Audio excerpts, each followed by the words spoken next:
अस्सलाम वालेकुम बच्चे, कैसे हैं सब लोग? होप सो सब ठीक होंगे। आज हम 9th क्लास की physics according to unit syllabus chapter 4 का टॉपिक देखेंगे, तवाज़ुन यानी इक्विलिब्रियम। जी, तवाज़ुन का मतलब होता है बैलेंस्ड स्टेट में, कि जो भी उसकी हालत है वो उसी में रहे। इक्विलिब्रियम का भी मतलब है कि आपके ऊपर अगर नंबर ऑफ फोर्सेस भी लग रही हैं किसी भी ऑब्जेक्ट के ऊपर, या फोर्सेस भी लग रही हैं, तो वो अपनी हालत ना बदले, तवाज़ुन अपने कह लें बैलेंस को बरकरार रखे। मजीद इसको देखते हैं। कहते हैं हम पढ़ चुके हैं कि पुरानी क्लासेस में कि अगर कोई ऑब्जेक्ट अगर रेस्ट पे है, फॉर एग्जाम्पल ये कोई गेंद है, ये पड़ी हुई है, स्टैटिक है, आप इसके ऊपर फोर्स लगाते हैं तो ये क्या करना शुरू हो जाती है, ये मूव करना शुरू हो जाती है और ये आगे की तरफ मूव करना शुरू हो जाएगी। हम कहते हैं ये ट्रांसलेट मोशन होगी। और इसी तरह से अगर आप कोई ऑब्जेक्ट मूव करवाते हैं तो वो रोटेटरी मोशन भी देता है, जिसमें आपको एग्जांपल ये दे दी जाती है कि आप एक पत्थर को धागे से बांध दें और इसको हाथ में पकड़ के गोल सर्कल में घुमाएं। तो यहाँ पे भी आप बेसिकली इसके ऊपर फोर्स ही लगा रहे हैं ना, उसको हाथ में पकड़ के इसके ऊपर फोर्स लगा के इसको सर्कल में घुमा रहे हैं, रोटेटरी मोशन दे रहे हैं। तो कहते हैं आप फोर्सेस लगा के या तो ऑब्जेक्ट्स को सर्कल में मूव करवाते हैं या फिर उसको स्ट्रेट लाइन में मूव करवाते हैं, मतलब कि उसको ट्रांसलेटरी, स्ट्रेट लाइन का मतलब होता है ट्रांसलेटरी मोशन। कहते हैं बहुत सारी ऐसी सिचुएशंस ऐसी भी होती हैं कि जिसमें फोर्सेस तो लग रही होती हैं लेकिन वो एक दूसरे के इफेक्ट को खत्म कर रही होती है, जायल कर रही होती है, मतलब कोई फर्क नहीं पड़ा होता, वो एक दूसरे के इफेक्ट को कैंसिल करवा रही होती है, मतलब कोई रोटेशनल या ट्रांसलेशनल मोशन नहीं पैदा हो रही। फोर्सेस लग रही होती हैं लेकिन वो एक दूसरे का असर खत्म कर रही होती है। इसकी बेस्ट एग्जाम्पल अगर मैं आपको दूं तो ये देखिए, ये दो पर्सन हैं, ये एक रस्से को खींच रहे हैं, ये अपनी तरफ फोर्स लगा रहा है, ये अपनी तरफ फोर्स लगा रहा है, फोर्सेस तो लग रही हैं लेकिन ये रस्सा ना इधर जाता है ना इधर जाता है, वो दरम्यान में ही अटक जाता है। अब क्या है कि जितनी इस तरफ फोर्स लग रही है उतनी इस तरफ लग रही है, वो एक दूसरे के असर को खत्म कर रही है, जिसकी वजह से रस्सा मूव नहीं कर रहा, वो दरम्यान में ही रहता है। तो कहते हैं बहुत सारी ऐसी सिचुएशंस भी होती हैं कि फोर्सेस तो लग रही होती हैं लेकिन ऑब्जेक्ट जो है वो किसी किस्म की मोशन नहीं देता, ना वो ट्रांसलेटरी देता है ना वो रोटेटरी देता है। कहते हैं हम जानते हैं कि अगर किसी जिस्म में बहुत सारी फोर्सेस अमल करें कि इनका हासिल फोर्स जीरो हो तो जिस्म रेस्ट में रहता है। जैसे मैंने आपको एग्जांपल दी है इसकी कि इसमें हमारे पास फोर्सेस तो लग रही हैं, दो फोर्सेस लग रही हैं लेकिन एक दूसरे के ऑपोजिट लग रही है, एक इस तरफ लग रही है एक इस तरफ लग रही है, दोनों एक दूसरे के असर को खत्म कर रही है। तो हम कह रहे हैं नेट फोर्स कोई नहीं लग रही, हासिल फोर्स कोई नहीं लग रही, एक दूसरे को खत्म कर रही है, तो ओवरऑल मेरे ऊपर कोई फर्क नहीं पड़ रहा इस रस्से के ऊपर। तो कहते हैं जो जिस्म है वो अपनी हालत नहीं बदलता, वो रेस्ट में रहता है, और अगर हरकत कर रहा होगा तो वो यकसा वेलोसिटी से हरकत करेगा। कि अगर आपके पास कोई ऑब्जेक्ट है उसके ऊपर फोर्सेस लग रही हैं लेकिन नेट फोर्स नहीं लग रही, मतलब हासिल कोई फोर्स नहीं लग रही, तो जिस्म जिस हालत में होगा वो उसी हालत में रहेगा। अगर वो रेस्ट पे होगा तो वो रेस्ट पे रहेगा, अगर वो मूव कर रहा होगा तो वो मूव करता रहेगा। ये जो जिस्म अपनी हालत को बरकरार रखता है इसको हम कहते हैं तवाज़ुन की हालत। तो तवाज़ुन का मतलब है जिस हालत में भी जिस्म था, अगर वो रेस्ट पे था मतलब हरकत नहीं कर रहा था तो वो उसी हालत में रहता है, अगर हरकत कर रहा था तो वो हरकत करता रहता है। जब आपके पास फोर्सेस का हासिल जीरो हो, मतलब फोर्सेस तो लग रही हो लेकिन नेट फोर्स कोई ना लग रही हो। जैसे मैंने आपको ये एग्जांपल दिखाई है कि इसमें फोर्सेस तो लग रही हैं लेकिन वो एक दूसरे के असर को ख़त्म कर रही हैं, जायल कर रही हैं। तो हमें ऐसा लग रहा होता है कि इसके ऊपर कोई फोर्स ही नहीं लग रही, इसलिए रास्ता ना इधर जा रहा है ना इधर जा रहा है। तो उस यहाँ पे डेफिनेशन आ जाती है तवाज़ुन की हालत कौन सी होती है कि जहाँ पे फोर्सेस का हासिल जीरो हो, तो जिस्म अगर रेस्ट पे होगा तो वो रेस्ट पे रहेगा, अगर मूव कर रहा होगा तो वो मूव करता रहेगा, मतलब वो अपनी हालत नहीं बदलेगा। तो तवाज़ुन की हालत की यहाँ पे मज़ीद डेफिनेशन है, या तो इसको इस तरह से डिफाइन कर सकते हैं या फिर इस तरह से कर सकते हैं। अगर किसी जिस्म में एक्सेलरेशन ना हो, मतलब जिस हालत में है वो उसी हालत में रहे, वो मूव ना करे या फिर कह लें तब्दीली ना हो, तो हम कहते हैं वो क्या है तवाज़ुन की हालत में। एक्सेलरेशन ना हो मतलब अगर वो रेस्ट पे है तो वो मूव ना करे, अगर यूनिफॉर्म वेलोसिटी के साथ मूव करे तो वो बदले ना, मतलब एक्सेलरेशन नहीं होना चाहिए, तो वो हमारे पास क्या होगी तवाज़ुन की हालत होगी। कहते हैं तवाज़ुन की दो हालतें हैं, एक को हम स्टैटिक कहते हैं मतलब जामिद है, अगर कोई चीज़ रेस्ट पे है तो वो रेस्ट पे रहती है, और दूसरी हमारे पास होती है डायनामिक, हल्की, मतलब अगर कोई हरकत कर रहा है तो वो हरकत पे ही रहता है, मतलब हालत नहीं चेंज होती। अगर हरकत कर रहा होगा जिसम तो वो हरकत करता रहेगा, अगर हमारे पास रेस्ट पे होगा तो वो रेस्ट पे रहेगा, मतलब वो मूव नहीं करेगा। तो पहले तो हम देखते हैं जामिद तवाज़ुन क्या होता है। कहते हैं रेस्ट की हालत में कोई जिस्म जामिद तवाज़ुन में होता है, जबकि यकसा वेलोसिटी से हरकत करता हुआ जिस्म हरकत तवाज़ुन में होता है। वो मैंने आपको यहाँ पे मतलब यहाँ से बता दिया है कि हमारे पास जामिद तवाज़ुन का मतलब है अगर कोई जिस्म रेस्ट पे है तो वो रेस्ट पे ही रहता है, वो मूव नहीं करेगा। और हरकत तवाज़ुन ये होगा कि अगर कोई हरकत कर रहा है किसी यकसा वेलोसिटी के साथ, वो उसी वेलोसिटी के साथ चलता रहता है, वो उसकी वेलोसिटी चेंज नहीं होती। इसको मजीद आगे एग्जांपल्स के साथ देखेंगे तो क्लैरिटी आ जाएगी। कहते हैं बेसिकली यहाँ पे जो जामिद और हरकती तवाज़ुन है ना, हम लोग इसको एक ही हेडिंग के अंदर देखेंगे, और वो देखेंगे ट्रांसलेशनल इक्विलिब्रियम के अंदर। ट्रांसलेशन का मतलब है अगर कोई ऑब्जेक्ट रेस्ट पे होगा तो वो रेस्ट पे ही रहेगा, अगर वो मूव कर रहा होगा तो वो मूव करता रहेगा, लेकिन along a straight line, Sidhi move करेगा। मजीद इसको देखते हैं कैसे कि हमारे पास किस हालत में वो ट्रांसलेशन का मतलब है अलोंग ए स्ट्रेट लाइन ही वो मूव करता रहेगा। ठीक है, तो कहते हैं हम लोग इन दोनों को ट्रांसलेशनल इक्विलिब्रियम के अंदर ही देखेंगे कि अगर कोई रेस्ट पे है तो वो रेस्ट पे ही रहेगा, अगर कोई मूव कर रहा होगा तो वो along a straight line move करता रहेगा। कहते हैं एग्जाम्पल देखते हैं इन दोनों की तो हमारी क्लैरिटी और हो जाएगी। स्टैटिक इक्विलिब्रियम क्या है कि जिस्म के ऊपर तो फोर्सेस लग रही हैं लेकिन वो स्टैटिक रहता है, जिसकी एग्जांपल मैंने आपको ये दिखाई है, ये भी हमारे पास स्टैटिक इक्विलिब्रियम है कि फोर्सेस तो लग रही हैं लेकिन रस्सा मूव नहीं करता, ना इधर जाता है ना इधर जाता है, तो एक दूसरे के इफेक्ट को खत्म कर रही है, तो वो स्टैटिक ही रहता है।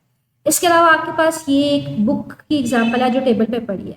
अब ये बुक मैंने टेबल पे रखी है, जो इसकी वजन की फोर्स है, वेट फोर्स, वो नीचे की तरफ हो, लेकिन ये टेबल जो है इसके ऊपर ऊपर की तरफ फोर्स लगा रहा होगा, नॉर्मल फोर्स। जितनी इसकी वजन की फोर्स नीचे होती है उतनी टेबल इसके ऊपर ऊपर की तरफ फोर्स लगा रहा होता है।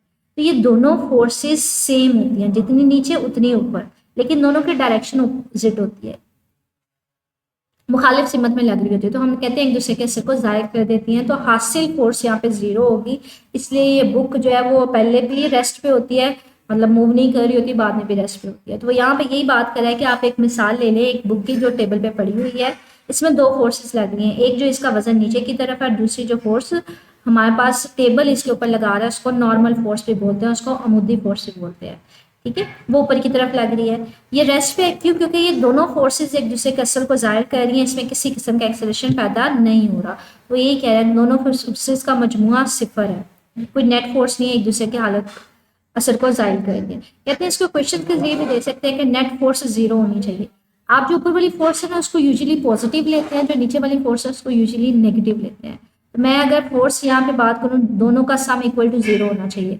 ये फोर्स नॉर्मल फोर्स माइनस, मैंने माइनस इसलिए लिया है क्योंकि मैं नीचे वाली फोर्स को माइनस लेती हूँ। आप लोग क्वाड्रेंट पढ़ते हैं ना, हम क्वाड्रेंट में भी ये देख रहे होते हैं कि यूजुअली जो ऊपर वाला होता है वाई वो पॉजिटिव होता है, नीचे वाला वाई माइनस होता है। तो उस हिसाब से भी इसको देखा जा सकता है कि अब नॉर्मल फोर्स कोई अपनी मर्जी की भी एक फोर्स ले सकते हैं।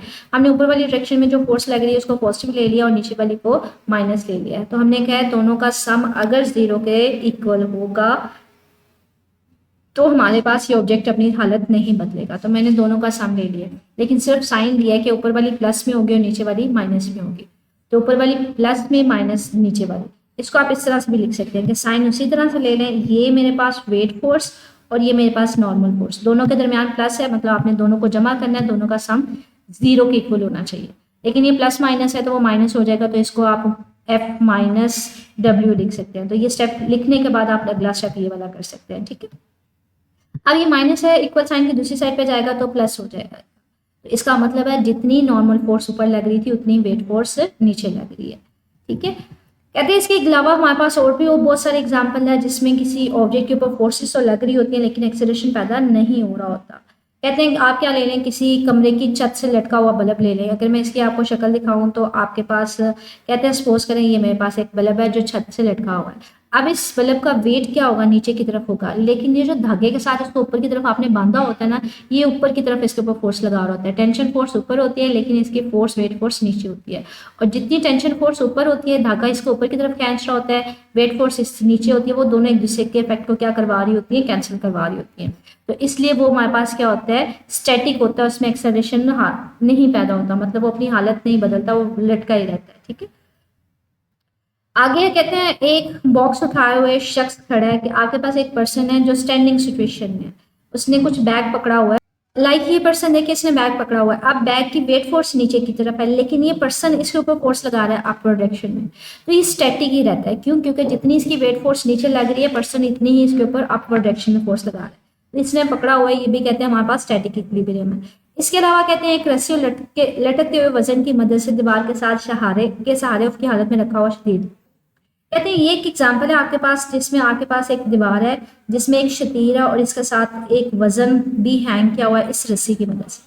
कहते हैं ये भी बैलेंस सिचुएशन है। अच्छा ये वजन है, वेट फोर्स नीचे की तरफ है, ये जो शतीर है इसका भी जो वेट फोर्स होता है वो भी नीचे की तरफ होता है। वजन दो हमारे पास है, एक तो ये जो आपने नीचे लटकाया हुआ है और दूसरा ये जो शतीर है इसका वजन भी नीचे है।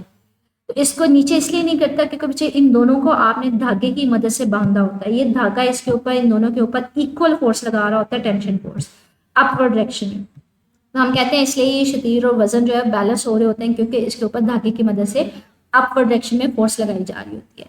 कहते हैं इसी तरह से आप हरकी तवाज़न का मतलब है अगर कोई जिस्म हरकत करता है तो वो हरकत ही करता रहता है चाहे उसके ऊपर फोर्सेस लगती रहें। कहते हैं उसमें आप एक एग्जांपल ले लें, ये छाता बरदार की कि ये को पैराशूटर है, ये छाता बरदार है जिसने हवाई जहाज से छलांग लगाई है। जैसे ही छलांग लगाई है तो उसने अपना पैराशूट ओपन कर लिया। जी जब वो छलांग लगाता है ना उसने पैराशूट ओपन नहीं किया होता, उसकी वेट फोर्स सिर्फ नीचे की तरफ होती है। लेकिन जैसे जैसे हमारे पास हम कह लेंगे वो नीचे आना शुरू होता है तो उसकी जो वेट फोर्स होती है वो नीचे होती है, लेकिन जैसे ही वो अपना पैराशूट ओपन करता है हवा की वजह से इसके ऊपर ऊपर की तरफ भी एक फोर्स लग रही होती है, ड्रैग फोर्स लग रही होती है। हमने ये फोर्सेस के डिफरेंट किस्में पढ़ी हुई हैं। तो एक पॉइंट ऐसा आता है कि जितनी इसकी वेट फोर्स नीचे होती है उतनी ही ड्रैग फोर्स उसके ऊपर होती है, मतलब वो दोनों फोर्सेस एक दूसरे के सर को साइड कर रही होती है। उस हालत में क्या होता है, वो जिस वेलोसिटी के साथ फिर नीचे आ रहा होगा वो उसी वेलोसिटी के साथ नीचे आता रहता है, क्योंकि उसकी हालत कौन सी थी, उसकी हालत तो मूविंग हालत थी, हरकत की हालत थी। फोर्सेस एक दूसरे को स्टार्टिंग में सिर्फ वेट फोर्स होती है, मतलब उसकी वजन की फोर्स होती है तो वो नीचे आता जाता है। लेकिन ऐसा ऐसा जैसे ही वो अपना पैराशूट खोलता है यहाँ पे जितनी इसकी हवा होती है एटमॉस्फेयर की, वो एटमॉस्फेयर बेसिकली इस छाते के ऊपर या इस पर्सन के ऊपर अपवर्ड डायरेक्शन में फोर्स लगा रही होती है। तो जितनी उसकी वेट फोर्स होती है एक पॉइंट ऐसा आता है उतनी अपवर्ड फोर्स लग रही होती है। तो एक पॉइंट पे जब दोनों एक दूसरे को बैलेंस करवा लेते हैं तो उसकी हालत उस पॉइंट पे जो होती है वो मूव ही कर रहा होता है, तो वो हालत उसकी फिक्स हो जाती है, वो उसी मूवमेंट के साथ उसी वेलोसिटी के साथ फिर अपनी मोशन को कंटिन्यू करता है। तो हम कहते हैं उसकी हरकत की हालत अब बदलती नहीं है। यहाँ पे ये कह रहा है आजादाना गिरने के चंद सेकंड बाद पैराशूट खुल जाता है कि जब वो छलांग लगाता है तो वेट फोर्स उसकी सिर्फ नीचे होती है, वो नीचे की तरफ आती है। लेकिन कुछ सेकंड बाद वो अपना पैराशूट खोल लेता है और थोड़ी देर बाद छाता बरदार एक यकसा वेलोसिटी के साथ नीचे उतरना शुरू हो जाता है। बच्चे जो खोलता है ना तो बच्चे जो हवा है उसके ऊपर की तरफ फोर्स लगा रही होती है लेकिन वेट फोर्स नीचे लग रहा होता है। लेकिन जब दोनों एक दूसरे के बैलेंस हो जाती है, मतलब जितनी फोर्स नीचे लग रही होती है उतनी ऊपर लग रही हो, तो हम कहते हैं कि उसके बाद वो यकसा वेलोसिटी से नीचे आएगा। इस सूरत में छाता बरदार पर नीचे की तरफ लगने वाली फोर्स ऑफ ग्रेविटी को अमूदन ऊपर की तरफ लगने वाली हवा की मुज़ाहमत बराबर होकर जायल कर देती है। वो यहाँ पे यही बात कर रहा है कि यकसा वेलोसिटी के साथ कब हरकत करेगा, जब जितनी उसकी नीचे की तरफ फोर्स लग रही होती है ना, वेट फोर्स, वेट मतलब फोर्स बेसिकली ग्रेविटी की वजह से होती है, ग्रेविटी उसको अपनी तरफ खींच रही होती है वो, और जो हवा इसके ऊपर लगा रही होती है, ऊपर की तरफ फोर्स लगा रही होती है, वो दोनों बराबर हो जाते हैं, तब वो अपनी हरकत को जो उसकी कह लें कि मूविंग हालत होती है, मूव हालत होती है, उसको कंटिन्यू करता है। तो ये हमारे पास एक लॉन्ग क्वेश्चन भी बन सकता है, एक शॉर्ट क्वेश्चन भी बन सकता है। पहले तो इसमें से शॉर्ट क्वेश्चन देखते हैं। इसमें से शॉर्ट क्वेश्चन ये आ सकता है कि तवाज़न की हालत क्या होती है, उसकी डेफिनेशन आप ये लिख लें या ये वाली लिख लें, दोनों सेम है, ठीक है, कोई लिख सकते हैं, एक आप लिख सकते हैं। इसके अलावा शॉर्ट क्वेश्चन आपके पास ये बन सकता है तवाज़न की दो किस्में कौन कौन सी, आप उसमें बताएंगे जामिद और हरकी तवाज़न। तो इसकी डेफिनेशन अगर शॉर्ट में आ जाए तो जामिद और हरकी तवाज़न की ये वाली है, ठीक है, कि अगर कोई रेस्ट पे है तो वो रेस्ट पे रहता है, और हरकी में क्या है कि अगर कोई मूव कर रहा है तो वो मूव करता रहता है, ये इसकी डेफिनेशन है, ठीक है। अब यहाँ पे इसने ये बात की थी कि हम इन दोनों को हम लोग ट्रांसलेशन में देखेंगे। बच्चे यहाँ पे जब छाता बरदार नीचे आ रहा था वो लॉन्ग स्ट्रेट लाइन सीधा ही नहीं आता जा रहा है, ठीक है, तो ये मोशन हमने जो देखी है ट्रांसलेशनल देखी है। ट्रांसलेशन का मतलब है सीधी लाइन में। आगे ये हमारे पास शॉर्ट क्वेश्चन है जो इसमें से बन रहे थे। इसके अलावा हमारे पास ये लॉन्ग क्वेश्चन कंप्लीट पूछा जा सकता है कि तवाज़न के ऊपर नोट लिखें और इसकी एग्जाम के ऊपर लिखें, ठीक है।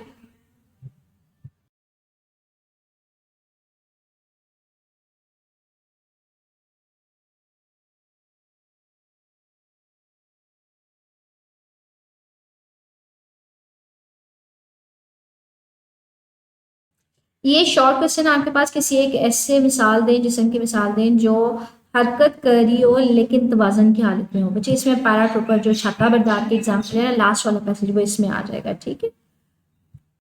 इसके अलावा तमीनी फिक्र के सवालात में आपके पास 4.4 शॉर्ट क्वेश्चन है। कहते हैं किसी एक्सेलरेशन के साथ हरकत करने वाले जिस्म को तवाज़न की हालत में क्यों नहीं कहा जाता। बच्चे तवाज़न की हालत हमने डेफिनेशन की थी जिसमें एक्सेलरेशन प्रोड्यूस ना हो, ठीक है। तो इसका आंसर देखें, वो ये कह रहे हैं कि एक्सेलरेशन के साथ हरकत करने वाले जिस्म तवाज़न की हालत में तो नहीं होता, अगर वो एक्सेलरेट कर रहा है तो उसकी हालत ज़रूर बदलेगी। क्यों? क्योंकि हम कहते हैं कि उसके ऊपर मजमूई फोर्सेस का सम जो है वो क्या होना चाहिए, ज़ीरो होना चाहिए। क्योंकि अगर किसी जिस्म के ऊपर फोर्स लगेगी तो न्यूटन सेकंड लॉ कहता है कि उसमें एक्सेलरेशन भी प्रोड्यूस होगी।